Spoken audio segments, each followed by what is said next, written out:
پنجاب کی 2 ڈویژنز کو آپ نے جو ہیلتھ کارڈ دیا ہے، اور یہ میں پھر سے بتا دوں، یونیورسل ہیلتھ کوریج کا مطلب کیا ہوتا ہے کہ ہر خاندان کے پاس ہیلتھ انشورنس ہے، ہر خاندان کے پاس ہیلتھ انشورنس ہوگی 7,20,000 روپے کی، کہ وہ کسی بھی، یہ بھی ضروری ہے سمجھنا، صرف گورنمنٹ ہاسپٹل نہیں، کسی بھی ہسپتال میں جا کے اپنا علاج کروا سکتے ہیں 7,20,000 روپے پہ۔ اور پھر جو ڈاکٹر یاسمین نے دوسری بات کی کہ اگر ان کے پیسے ختم ہو گئے تو مزید 3 لاکھ اور دیا جائے گا تاکہ وہ اپنا علاج پورا کر سکے، مکمل کر سکے۔ اور یہ میں ڈاکٹر یاسمین آپ کو، آپ کی ہیلتھ ڈپارٹمنٹ اس کو، اور یہ بہت بڑی ذمہ داری ہے اسٹیٹ لائف کے اوپر، اور یہ ہمیں سارا، ہماری فیڈرل گورنمنٹ اسٹیٹ لائف کے ساتھ مسلسل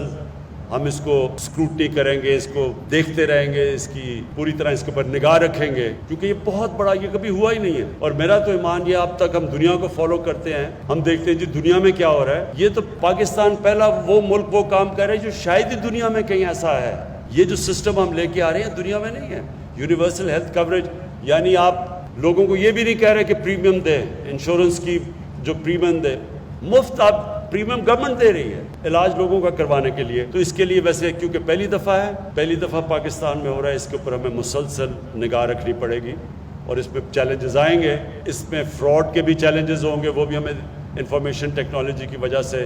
دیکھنا پڑے گا کہ کوئی اس کے اوپر اس کو غلط استعمال نہ کرے۔ لیکن انشاءاللہ یہ پاکستان میں صرف یہی نہیں کہ لوگوں کے لیے ایک سیفٹی نیٹ بن جائے گا، عام لوگوں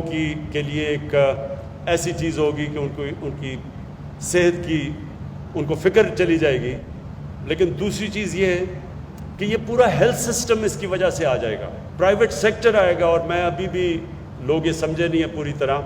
میں ہیلتھ منسٹر یہاں بیٹھے ہیں، میں ان کو بھی کہوں گا کہ ابھی سے ہمیں پوری کوشش کرنی چاہیے پرائیویٹ سیکٹر کو جو ہاسپٹل بنانا چاہتے ہیں ان کی ہم پوری طرح مدد کریں۔ ان کے لیے ہم نے یہ بھی سوچا ہوا ہے کہ اوقاف کی زمینوں پہ اور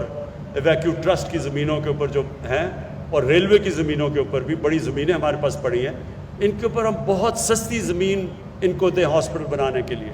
تاکہ پرائیویٹ سیکٹر آئے، اور ان کے لیے پھر ڈیوٹی فری، کوئی ان کو جو بھی اکوپمنٹ پاکستان میں نہیں بنتی ہیلتھ کی، ان کو ہم ڈیوٹی فری منگوانے دیں، باہر سے موقع دیں، تاکہ پرائیویٹ سیکٹر آئے اور سارے پاکستان میں ہسپتالوں کا جال بچھے۔